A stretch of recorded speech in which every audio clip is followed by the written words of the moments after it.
Hello everyone, नमस्कार। Current affairs के daily dose में मैं यादवेंद्र आपका हार्दिक स्वागत करता हूं। आज के हमारी डेट है 30th एंड 31st अक्टूबर, क्योंकि रविवार था, आज सोमवार है और मिलाकर आपको बता रहा हूं मैं दोनों दिनों के करंट अफेयर्स। दोस्तों, आज का कोट ऑफ द डे मतलब आज का सुविचार क्या है वो देखिए। To be an over achiever you have to be an over believer. यहां पर सीधा सीधा कहा जा रहा है कि अगर आप कुछ एक्स्ट्रा ऑर्डिनरी हासिल करना चाहते हैं, अगर आप ओवर अचीवर बनना चाहते हैं, so first you have to believe that you can be an over achiever. आपको विश्वास करना पड़ेगा कि आप कर सकते हैं, आप विजेता हैं, आप में वो क्षमताएं हैं। कहने का मतलब ये है कि रिजल्ट्स तो मिलेंगे तब मिलेंगे, आज से ये मानना शुरू कर दो कि जो करना चाहते हो वो सिर्फ तुम ही कर सकते हो और कोई नहीं कर सकता। If you want to be an over achiever, first to be an over believer. Believe करना सीखिए, अपने आप पर विश्वास कीजिए। अगर विश्वास नहीं कर सकते तो फिर संभव नहीं है कोई भी लक्ष्य हासिल हो, और अगर आपको मन में विश्वास है तो फिर कोई नहीं हला सकता, कोई आपको नंबर 1 बनने से नहीं रोक सकता। यह है आज का सुविचार। चलिए शुरू करते हैं। दोस्तों, इंपॉर्टेंस ऑफ द डे में आज हमारे पास 2 दिन है, एक तो है 30th अक्टूबर और एक है 31st ऑफ अक्टूबर। तो दोस्तों, आपको बता दूं कि बेसिकली 31 अक्टूबर को जो है मनाया जाता है वर्ल्ड सेविंग्स डे। क्या मनाया जाता है? वर्ल्ड सेविंग डे, मतलब विश्व बचत दिवस। और अगर मैं कहूं तो 1924 से जो है ये इटली में शुरू हुआ था। कहां पर शुरू हुआ था? इटली में।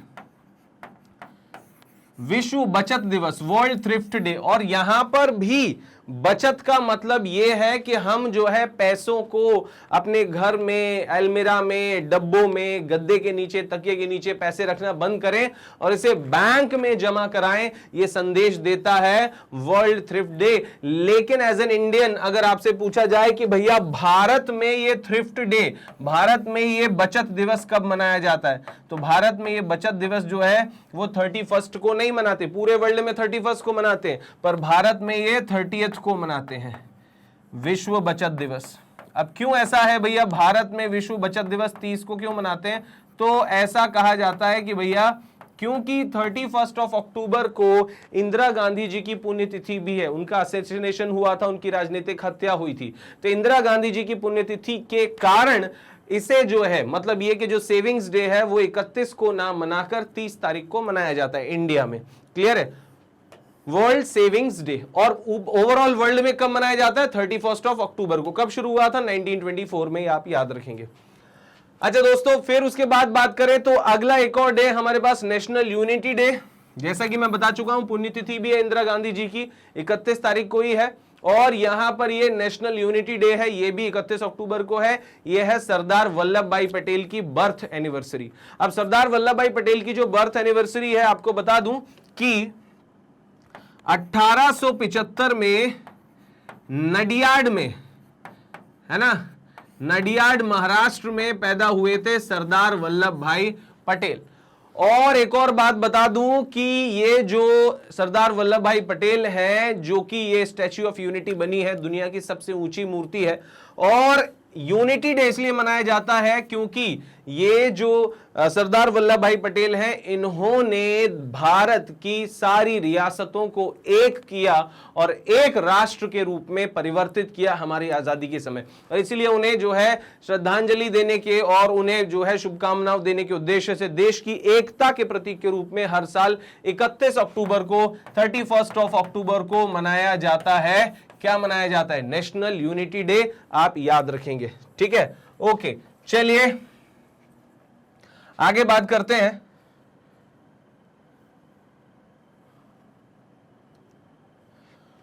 दोस्तों, हमारा होमवर्क क्वेश्चन जो है पिछले वीडियो का 29 तारीख के जो है वो हमारी क्लास का जो होमवर्क क्वेश्चन था वो था निपुण गोस्वामी जो है वो बेसिकली हाल ही में उनकी डेथ हो गई है। वो किस फील्ड से बिलोंग करते हैं आपको सर्च करना था ये होमवर्क में। तो दोस्तों आपको बता दूं, निपुण गोस्वामी जो है वो बेसिकली एक्टिंग फील्ड से बिलोंग करते थे। मतलब ये कि वो अभिनेता थे, है ना। और ये जो अभिनेता थे निपुण गोस्वामी भाई साहब, ये आपसे एक और क्वेश्चन पूछा जा सकता है कि ये किस राज्य की फिल्मों के अभिनेता थे। तो ये असामी जो है फिल्मों की भाषा के जो है अभिनेता थे, असमी फिल्मों की असमी भाषा के जो है अभिनेता थे, आप ध्यान रखेंगे। क्लियर है। और 1947 में इनका जन्म हुआ था, 1947 में इनका जन्म हुआ था, ठीक है। और 1947 से 2022 तक जो है इन्होंने जीवन जिया, मतलब ये कि काफी लंबा जीवन जिया और बड़ा जीवन जिया। उसकी वजह यह है कि काफी सारी फिल्मों में काम किया और इनकी सबसे फेमस जो मूवी मानी जाती है वो मानी जाती है डॉक्टर बेजबरुआ।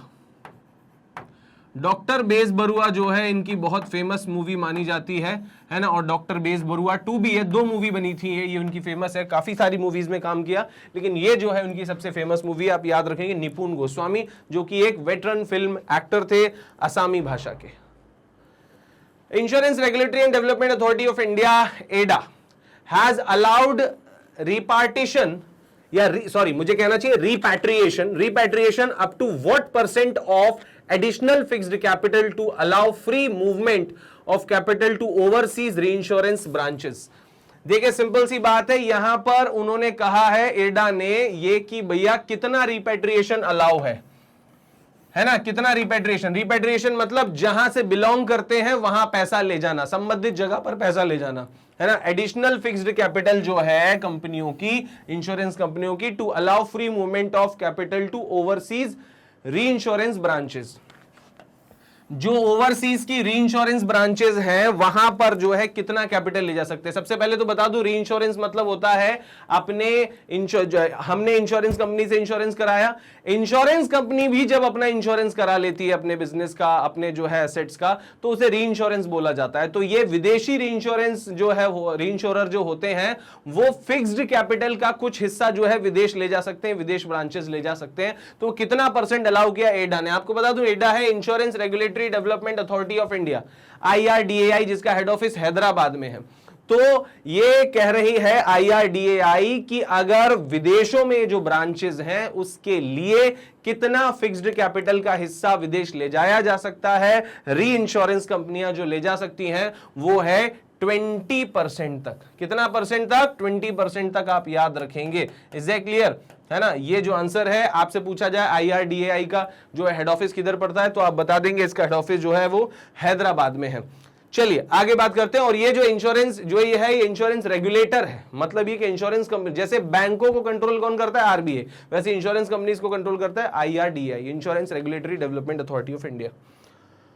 ओके, आज की पहली हेडलाइन है WHO releases list of priority fungal pathogens. मतलब ये कि भैया रोग जनक कवक का जो है एक सूची बेसिकली रिलीज की है, किसने? WHO ने। मतलब जिन कवकों के कारण, जिन फंगल्स के कारण जो है रोग पैदा होते हैं उनकी एक लिस्ट जारी की है, उसके बारे में आज हम बात करेंगे। उसके बाद फिर according to the portrait of immigration of Canada report, portrait of, ये रिपोर्ट का नाम क्या है? Portrait of immigration of Canada.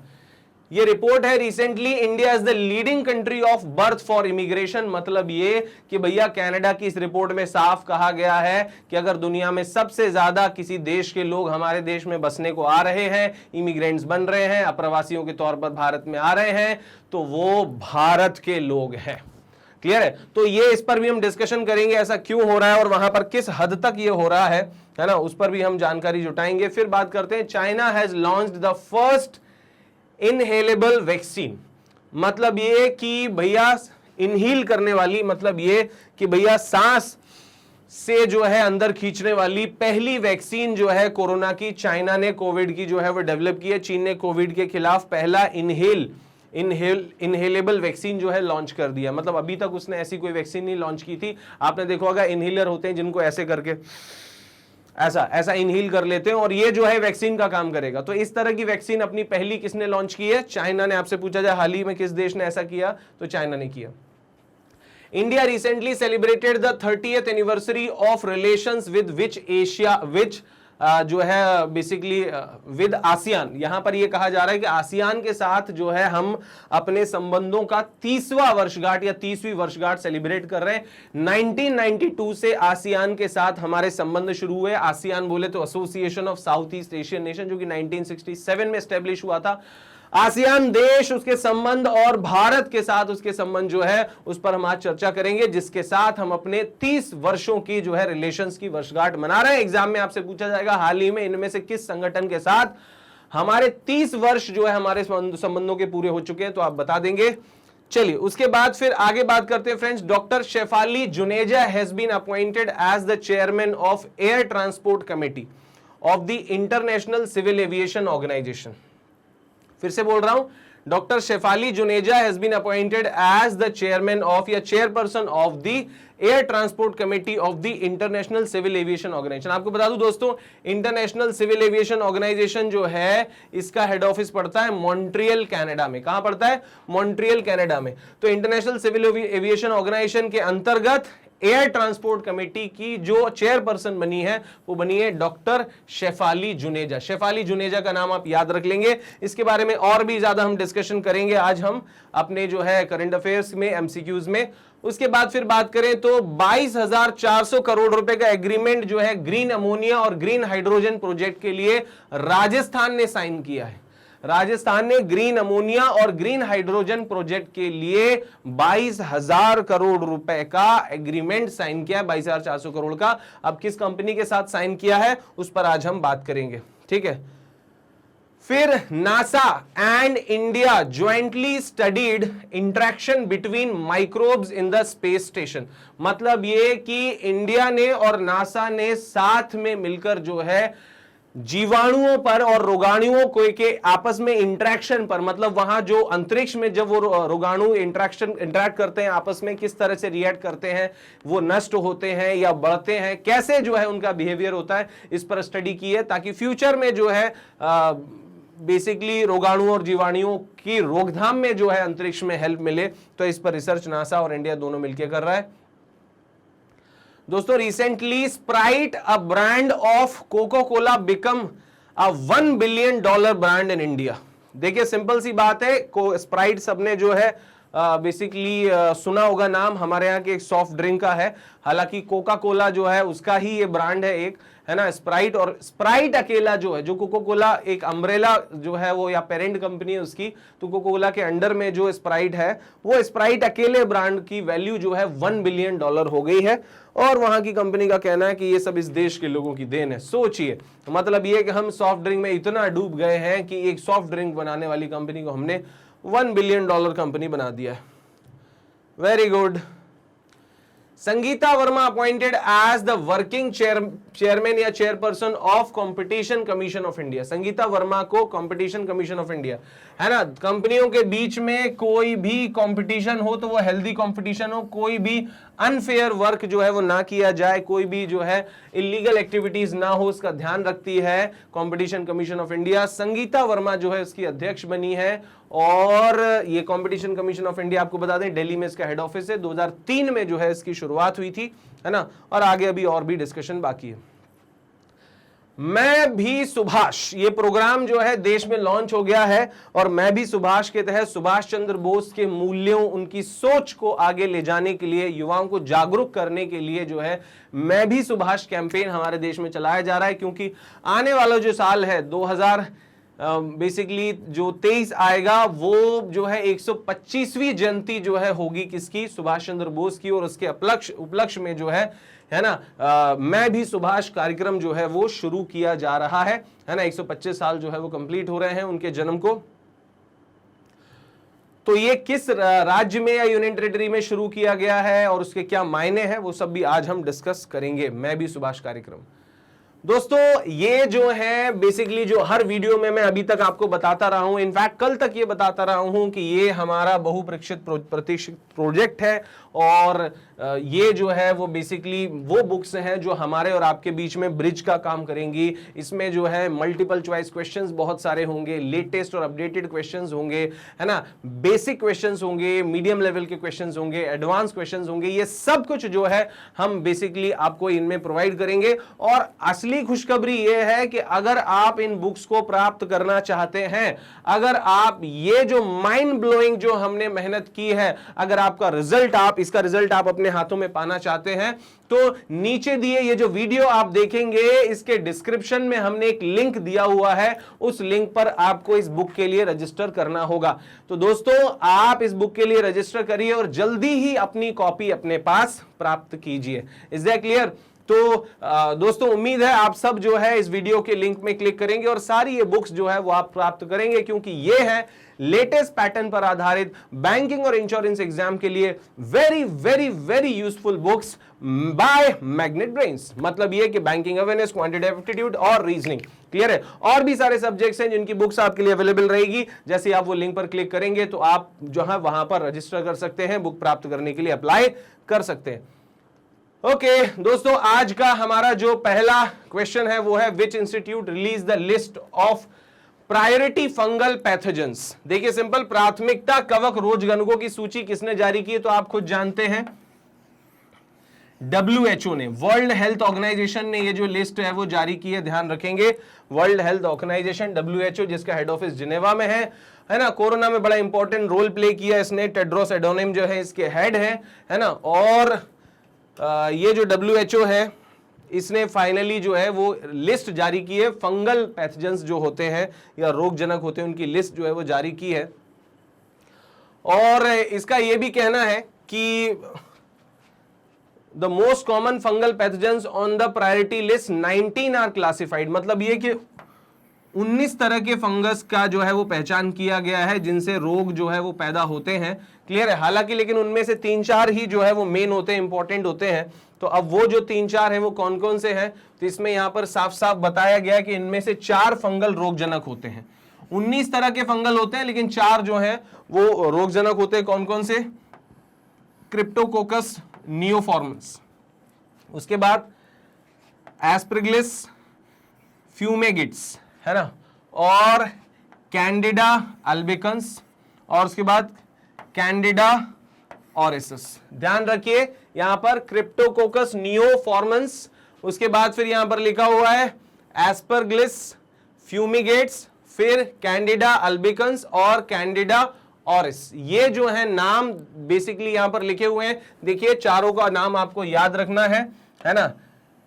क्रिप्टोकस, उसके बाद फिर एस्परगिलस फ्यूमिगेट्स जो है, उसके बाद कैंडिडा अल्बिकन्स और कैंडिडा ऑरिस। ये 4 जो नाम है ये आपको याद रखना है। आपसे पूछा जाएगा कि भैया वो कौन से हैं रोगजनक जो है, पैथोजन जो है जो कि रोगों को उत्पन्न करते हैं, वो कौन से हैं फंगल जिनको डिक्लेयर किया है WHO ने। तो इनके नाम बड़े इंपॉर्टेंट है, फिर से बता दे रहा हूं मैं। पहला नाम है ना क्रिप्टोकोकस, उसके बाद फिर एस्परगिलस, है ना, फ्यूमिगेट्स, और फिर उसके बाद कैंडिडा अल्बिकन्स, और उसके बाद फिर कैंडिडा ऑरिस। ये 4 नाम आप याद रखेंगे, 1 2 3 4। ठीक है, उम्मीद है आपको क्लियर हुआ होगा। According to the Portrait of Immigration to Canada report, which is the leading country to birth for recent immigration, मतलब अभी अप्रवास जितना भी हो रहा है, लोग अपने देश छोड़कर दूसरे देशों में बस रहे हैं, और उसमें भी कनाडा में बसने वाले लोगों में किस देश के लोग सबसे ऊपर है, सबसे आगे हैं? तो आपको बता दूं कि बेसिकली इसमें जो है इनमें से कोई सा देश है कि नहीं है? तो जी हां, इंडिया जो है इसमें सबसे आगे है। जी हां, कोई शॉकिंग वाली बात नहीं है। खास करके भारतीय लोगों को कनाडा कुछ ज्यादा ही पसंद है। मूवीज में भी आपने देखा होगा कि विशेष समुदाय के लोग और भारतीय लोग जो है कनाडा जाने में हमेशा इंटरेस्टेड रहते हैं। उसके बाद the report titled portrait of immigration to Canada shows that there are total 8.3 million immigrants in Canada.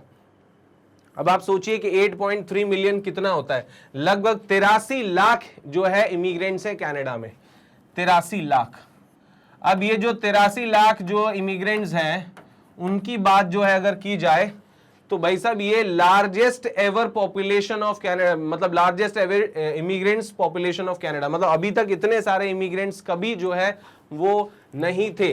अच्छा, दूसरी बात ये कि 23% ऑफ कनाडाज पॉपुलेशन इज और द बीन एन इमिग्रेंट्स और permanent resident of the country. मतलब ये कि कनाडा की पॉपुलेशन का 23% लोग जो है वो इमिग्रेंट्स हैं, ये आप याद रखेंगे। 23% लोग जो है इमिग्रेंट्स हैं। फिर आगे बात करें तो मतलब कुल मिला के सीधा सीधा मेरे हिसाब से लगभग 1/4 जो पॉपुलेशन है वो इमिग्रेंट्स है, मतलब दूसरे देशों से बिलोंग करती है, और ज्यादातर हो सकता है उनमें से परमानेंट वहां रह रहे हैं। उसके बाद फिर कनाडा में प्रवासियों में एशिया का कंट्रीब्यूशन, मतलब जो 83 लाख इमिग्रेंट्स हैं उनमें से 62% एशिया के हैं।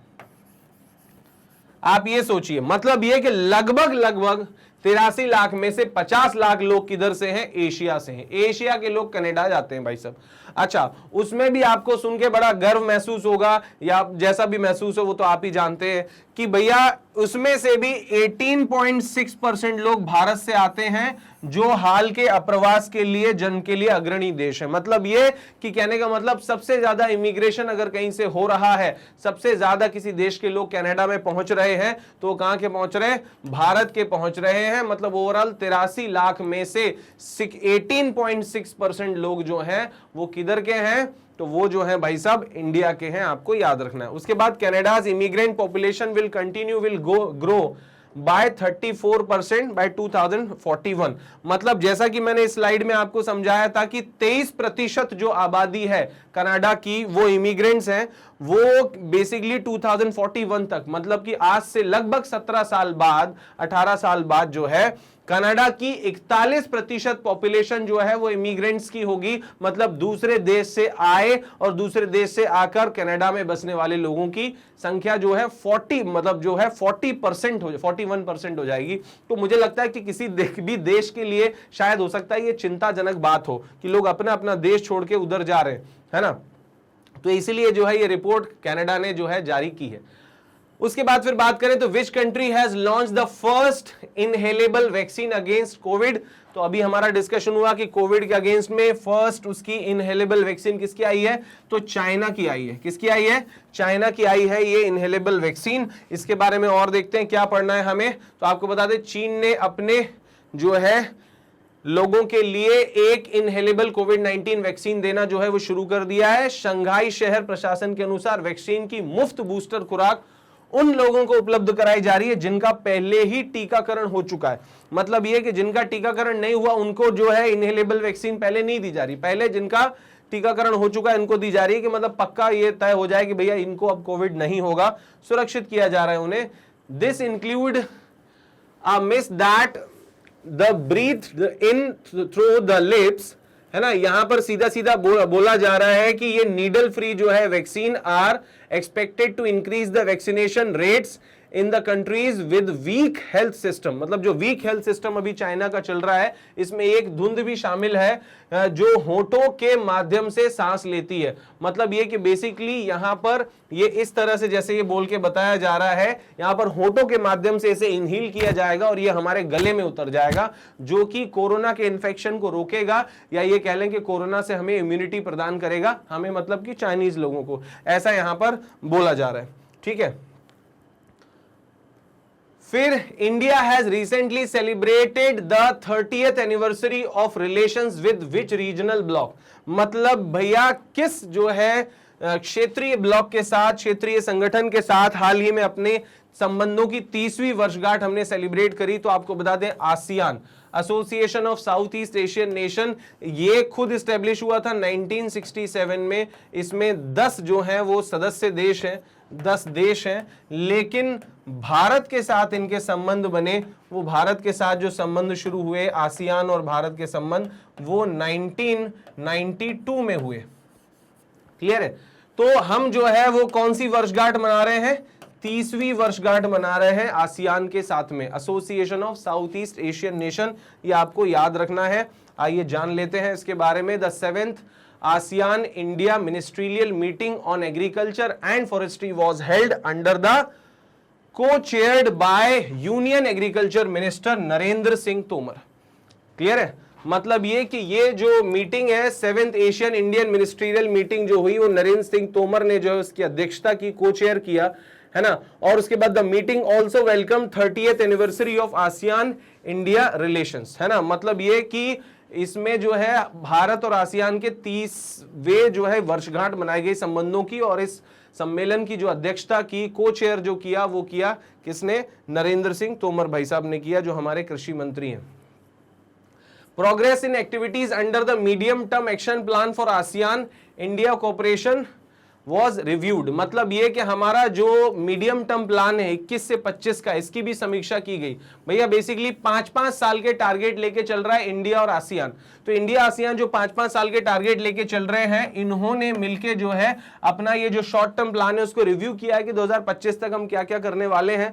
आपको बता दूं कि बेसिकली यहां पर जो है एग्रीकल्चर मिनिस्टर ऑफ ब्रुनेई है ना, दारुसलम, कंबोडिया, इंडोनेशिया है ना, उसके बाद फिर लाओ, PDR, Malaysia, Myanmar, Philippines, Singapore, Thailand, Vietnam also participated in the meeting. मतलब इन देशों के कृषि मंत्रियों ने भी इस मीटिंग में हिस्सा लिया, ये आप याद रखेंगे। और साथ साथ में भारत और आसियान के 30 वर्षों की वर्षगांठ भी सेलिब्रेट की गई। Who has been appointed as the chairman of Air Transport Committee of the International Civil Aviation Organization? International Civil Aviation Organization की जो है एयर ट्रांसपोर्ट कमेटी की चेयरपर्सन जो है वो किसे बनाया गया है? तो जैसे कि हमने यहां पर पढ़ा था, अभी ऑप्शन में आप देख सकते हैं, डॉक्टर शेफाली जुनेजा को बनाया गया। Doctor Shefali Juneja appointed as the chairperson of air transport committee of the international civil aviation organization, अंतरराष्ट्रीय नागरिक उड्डयन संस्थान, जो कि कहां पर है इसका हेड ऑफिस? मॉन्ट्रियल कनाडा में इसका हेड ऑफिस है। कहां पर हेड ऑफिस है? मॉन्ट्रियल कनाडा में इसका हेड ऑफिस है, आप ध्यान रखेंगे। और डॉक्टर शेफाली जुनेजा जो है वो इसकी अध्यक्ष बनाई गई हैं। किसकी? इंटरनेशनल सिविल एविएशन ऑर्गेनाइजेशन की नहीं, वो बनाई गई है एयर ट्रांसपोर्ट कमेटी की। आपसे पूछा जाएगा वर्ल्ड की एयर ट्रांसपोर्ट कमेटी की अध्यक्ष कौन है? तो डॉक्टर शेफाली जुनेजा, ये आपको याद रखना है। और आपसे पूछा जाएगा इंटरनेशनल सिविल एविएशन ऑर्गेनाइजेशन का हेड ऑफिस किधर पड़ता है? तो आप बता दो कि भैया मॉन्ट्रियल कनाडा में इसका हेड ऑफिस पड़ता है। और कौन है? डॉक्टर शेफाली जुनेजा उनका हेड है, आपको याद रखना है एयर ट्रांसपोर्ट कमेटी की। ये हैं डॉक्टर शेफाली जुनेजा, आप जो है जिनका चेहरा देखकर उनका नाम भी याद रख सकते हैं। India will chair the committee after 28 years, मतलब ये कि 28 साल के बाद भारत का कोई अध्यक्ष एयर ट्रांसपोर्ट कमेटी का जो है चेयरपर्सन बनाया गया है ना। तो ये हमारे लिए अच्छी बात है, और ऊपर से एक फीमेल को बनाया तो महिला सशक्तिकरण के लिए एक बहुत बड़ा एग्जाम्पल है ये। अच्छा, फिर उसके बाद एटीसी संयुक्त राष्ट्र की एक विशेष एजेंसी है और हवाई परिवहन मामलों पर परिषद का एक सलाहकार निकाय है। मतलब ये कि कुल मिला के ये जो है बेसिकली एक एजेंसी है, एक बॉडी है यूनाइटेड नेशन की ही, है ना। Air transport committee is the specialized agency of united nation, ये यूनाइटेड नेशन की एजेंसी है। और साथ साथ में जो है ये बेसिकली काउंसिल परिषद भी है, और दूसरी बात ये कि ये सलाह भी देती है ना, संयुक्त राष्ट्र को बेसिकली हवाई परिवहन के मामलों में कि किधर कैसा ट्रांसपोर्ट जो है रखना चाहिए, किन देशों के साथ जो है ये संबंध जो है वो बनाए रखने चाहिए। क्लियर है? चलिए आगे बढ़ते हैं। Which of the following state and union territory has launched मैं भी सुभाष कैंपेन? क्लियर है? अब ये मैं भी सुभाष कैंपेन जो है वो किस यूनियन टेरिटरी ने लॉन्च किया है, तो हम उस पर बात करेंगे। मैं भी सुभाष कैंपेन जो है वो किस किस ने लॉन्च किया है? तो देखिए, मैं भी सुभाष बेसिकली इसलिए लॉन्च हो रहा है क्योंकि 23 जनवरी को जन्मदिन आ रहा है सुभाष चंद्र बोस का, और ये 125वीं जयंती जो है सुभाष चंद्र बोस जी की जो कंप्लीट होगी मनाई जाएगी। और उस उपलक्ष्य में जो है लद्दाख जो हमारा केंद्र शासित प्रदेश है उसने जो है बेसिकली मैं भी सुभाष मनाना शुरू किया। तो आगे देखते हैं इसके बारे में और क्या इंफॉर्मेशन है हमारे पास। तो भैया सियोल लद्दाख के जो एमपी हैं जिनका नाम है जामयांग सेरिंग, क्या नाम है? जामयांग सेरिंग, ये सांसद हैं लद्दाख के, और इन्होंने लद्दाख में जो है मैं भी सुभाष कैंपेन जो है वो शुरू करवाया है। नेताजी सुभाष चंद्र बोस, है ना, INA ट्रस्ट संस्कृति मंत्रालय के सहयोग से जो है बेसिकली 23 जनवरी 2023 को नेताजी की 125वीं जयंती के अवसर पर कार्यक्रमों का आयोजन करेगा। और उसके लिए है जनता में अवेयरनेस फैलाने के लिए अभी मैं भी सुभाष जो है कैंपेन लद्दाख में शुरू किया गया है। जामयांग सेरिंग जो है वो यहाँ के सांसद है जिन्होंने ये शुरू किया गया। आपको बता दूं 125वीं जयंती आ रही है किसकी? नेताजी सुभाष चंद्र बोस की, 2023 में 23 जनवरी को। फिर इसके बाद जैक्सन ग्रीन नाम की एक ऑर्गेनाइजेशन है, ध्यान रखेंगे, Jackson Green. Jackson Green sign an MOU, इसने एक एमओयू साइन किया, मेमोरेंडम ऑफ अंडरस्टैंडिंग साइन किया है, और कितने का साइन किया है? 22,400 करोड़ रुपए का साइन किया। क्यों साइन किया है? तो भैया green hydrogen and green ammonia project के लिए, ग्रीन हाइड्रोजन और ग्रीन अमोनिया प्रोजेक्ट के लिए एक एग्रीमेंट साइन किया है 22,400 करोड़ रुपए का जैक्सन ग्रीन ने। किस राज्य के साथ? तो वेरी सिंपल, अब हमने अभी थोड़ी देर पढ़ा था, right answer is Rajasthan. Rajasthan के साथ ग्रीन या जैक्सन ग्रीन जो है, इसने बेसिकली 22,400 करोड़ रुपए का प्रोजेक्ट साइन किया है, एमओयू साइन किया है ग्रीन हाइड्रोजन और ग्रीन अमोनिया प्रोजेक्ट्स के लिए राजस्थान के साथ। 22,400 करोड़ रुपए का अचीवमेंट है ये राजस्थान के लिए, ये आप याद रखेंगे। ओके, और ये वही सारी इंफॉर्मेशन यहां पर दी हुई है ग्रीन हाइड्रोजन और ग्रीन अमोनिया के प्रोडक्शन के लिए जैक्सन ग्रीन ने राजस्थान सरकार के साथ 22,400 करोड़ रुपए का एमओयू साइन किया। Researchers from the NASA Jet Propulsion Laboratory and which of the following institute in India, है ना, studied the interactions between microbes aboard an International Space Station in October 2022। मतलब ये कि नासा की जो है जेट प्रोपोजल लेबोरेटरी जो है ना, और भारत में निम्नलिखित में से किस संस्थान के शोधकर्ताओं ने अक्टूबर 2022 में अंतरराष्ट्रीय अंतरिक्ष स्टेशन में रोगाणुओं के बीच इंटरेक्शन, बातचीत तो नहीं कहेंगे, वो कैसा बिहेव करते हैं, उनका बिहेवियर कैसा होता है, परिदृश्य कैसा होता है, आसपास एक दूसरे पर क्या प्रभाव वो छोड़ते हैं, है ना, तो रोगाणुओं से जो है के बिहेवियर को पता लगाने के लिए जेट प्रोपोल्शन लेबोरेटरी और आईआईटी मद्रास दोनों ने जो है काम किया। ध्यान रखिए, नासा की जेट प्रोपोल्शन लेबोरेटरी और आईआईटी मद्रास ने इंटरनेशनल स्पेस स्टेशन में माइक्रोब्स के बिहेवियर को स्टडी किया है, या ये कह लें कि रोगाणुओं के बिहेवियर को जो है स्टडी किया है, ताकि आगे जाकर अंतरिक्ष स्टेशन में जिस तरह से जो है रोग फैलते हैं उस पर रिसर्च की जा सके और उसकी रोकथाम के लिए भी स्टडी की जा सके। ये दोस्तों आपको याद रखना है। और इसके लिए कौन सा संस्थान आगे आया भारत की तरफ से? भारतीय प्रौद्योगिकी संस्थान मद्रास, मतलब कि आईआईटी मद्रास और नासा जेट प्रोपोल्शन लेबोरेटरी, ये आप याद रखेंगे, है ना। यात्रियों के स्वास्थ्य पर रोगाणुओं के किसी भी संप्रभावित प्रभाव को कम करने के लिए, मतलब जो भी अंतरिक्ष यात्री हैं उन पर किसी तरह से कोई भी रोगाणु जो है कैसे उन पे प्रभाव डालते हैं और उसको कैसे हम रोक सकते हैं, उस सब का अध्ययन जो है वो नासा का जो है जेट प्रोपोल्शन लेबोरेटरी और आईआईटी मद्रास मिलके कर रहे हैं। दोस्तों, इन October 2022 which of the following soft drink has become a $1 billion brand in Indian market. मतलब ये कि अक्टूबर 2022 में जो है सॉफ्ट ड्रिंक का कौन सा ब्रांड है जो $1 बिलियन या $1 अरब का जो है ब्रांड बन गया है। तो आपको बता दूं, वो फ्रेंटा नहीं है, वो लिम्का नहीं है, वो किनले भी नहीं है, वो है बेसिकली लिम्का भी नहीं है, स्प्राइट है। वो क्या है? स्प्राइट। ध्यान रखिए, स्प्राइट जो है बेसिकली $1 अरब का ब्रांड बन गया है, जो कि कोका कोला के अंतर्गत आता है। इसकी पेरेंट कंपनी जो कौन सी है? कोका कोला है, आप याद रखेंगे। कोका कोला की जो है soft drink brand Sprite India के अंदर सिर्फ $1 बिलियन, $1 बिलियन मतलब होता है 100 करोड़, 100 करोड़ बोले तो $100 करोड़। तो 100 करोड़ को आप मल्टीप्लाई कर दो 80 से, तो आपको समझ में आ जाएगा भाई साहब, है ना। $80,000 करोड़ का जो है ये 80,000 करोड़ रुपए का ये ब्रांड बन चुका है। आगे बात करते हैं, ये कोका कोला के अंतर्गत आता है और नींबू और चूने वाला जो है इसमें स्वाद है बेसिकली, है ना, लाइम का जो है और लेमन का इसमें फ्लेवर आता है, और उस तरह से जो है ये काफी पॉपुलर है इंडिया की जनता के बीच में। और कंपनी भी इसका श्रेय जो है अपने पर्टिकुलर मार्केट को जैसे उसने पकड़ा है, इंडियन मार्केट के हिसाब से जो उसने मार्केटिंग की है, कैंपेन किया है, उसको जो है इसका क्रेडिट जो है कंपनी देती है। हालांकि हम लोगों के लिए तो शर्म की बात है, क्योंकि हम लोग इतने अच्छे अच्छे ड्रिंक्स छोड़ के, है ना, हमारे देसी जितने भी पेय हैं उन सब को छोड़ते हुए, लस्सी और छाछ को छोड़ते हुए, हम जो है इन ड्रिंक्स को, जो कि हेल्थ के लिए बिल्कुल भी अच्छी नहीं है, हम इन्हें प्रमोट करने में लगे हुए हैं। क्लियर है? The government appointed dash as the acting chairman या chairperson of the competition commission of India। सरकार ने किसे कार्यकारी अध्यक्ष के रूप में नियुक्त किया? कंपटीशन कमीशन ऑफ इंडिया, मतलब भारतीय प्रतिस्पर्धा आयोग में। भारतीय प्रतिस्पर्धा आयोग बोले तो कंपटीशन कमीशन ऑफ इंडिया, आपको बता दूं 2003 में स्टैब्लिश हुआ था, दिल्ली में इसका हेड ऑफिस है और इसकी अध्यक्ष बनाई गई है संगीता वर्मा। कौन बनाई गई है? संगीता वर्मा जो है इसकी अध्यक्ष बनाई गई है। आप चाहें तो एक बार जो है देख भी सकते हैं, ये है madam Sangeeta Verma, the government appointed Sangeeta Verma as the acting chairperson of Competition Commission of India. Clear है? The appointment comes after the full time chairman Ashok Kumar Gupta step down in October 2022। Ashok Kumar Gupta जो है, जो कि फुल टाइम चेयरमैन थे, वो फिलहाल जो है अपने अध्यक्ष पद पर अब नहीं है, छोड़ चुके हैं अध्यक्ष पद।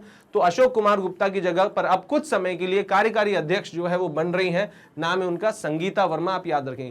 कंपटीशन कमीशन ऑफ इंडिया हमारे यहाँ कंपनियों के बीच में स्वस्थ प्रतिस्पर्धा को प्रोत्साहित करती है और कंपनियों के द्वारा आगे बढ़ने के लिए अपनाए गए गलत हथकंडों पर नजर रखती है, गलत प्रोपेगेंडा पर नजर रखती है। तो दोस्तों, कंपटीशन कमीशन ऑफ इंडिया ही है जिसने कि 1337 करोड़ रुपए का जुर्माना हाल ही में गूगल पर लगाया, क्योंकि उसने अपने एंड्रॉयड प्लेटफॉर्म और साथ में गूगल प्ले स्टोर का गलत उपयोग किया और खुद को फायदा पहुंचाने की ज्यादा कोशिश की। तो दोस्तों, ये कंपटीशन कमीशन ऑफ इंडिया जो काफी इंपॉर्टेंट है ना। Verma is currently the member of the regulator. Gupta took over as the CCI president in November 2018, मतलब 2018 से जो है प्रेसिडेंट रहे अशोक कुमार गुप्ता और अब अक्टूबर 2022 में जो है वो इस पद से हट गए हैं और उनकी जगह संगीता वर्मा अब कंपटीशन कमीशन ऑफ इंडिया की चेयरपर्सन बन गई है। दोस्तों, आज का हमारा होमवर्क क्वेश्चन है वो है which of the following film has been declared as the best Indian film of all time by international federation of film critics. मतलब यह कि international federation of film critics के द्वारा अभी तक की सबसे बेस्ट फिल्म इंडिया की जो है कौन सी घोषित की गई है, यह आपको सर्च करके लाना है। बड़ा इंपॉर्टेंट है और बहुत शानदार सा जो है बेसिकली इसका आंसर भी है, तो आप इसे सर्च कीजिएगा। उसके बाद दूसरा क्वेश्चन है आपका वो है कि भैया बेस्तु बरस और किस न्यू ईयर के सेलिब्रेशन को जो है किया जाता है, कब प्रतिपदा तिथि in the month of Kartik, a day after Diwali.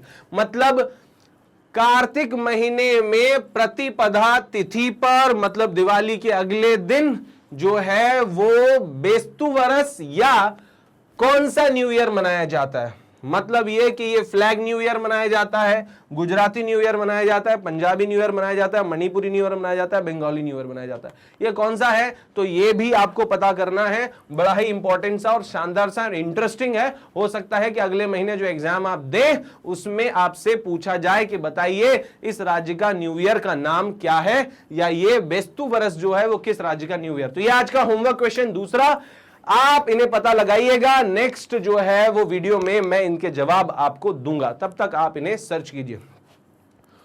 दोस्तों, हमारे इस वीडियो को 7 AM पर रेगुलर देखते रहिए, क्योंकि कोई भी खबर है जो इंपॉर्टेंट है वो हमारी नजरों से बचेगी नहीं, चूकेगी नहीं। अगर आप करंट अफेयर्स के लिए एकदम सीरियस हैं और फाइनल प्रिपरेशन के लिए, फाइनल सिलेक्शन के लिए तैयार हैं, तो ये करंट अफेयर्स हर दिन सुबह 7 बजे आप तक पहुंचते रहेंगे, क्योंकि हम जानते हैं कि आपके लिए समय और आपकी तैयारी कितनी इंपॉर्टेंट है।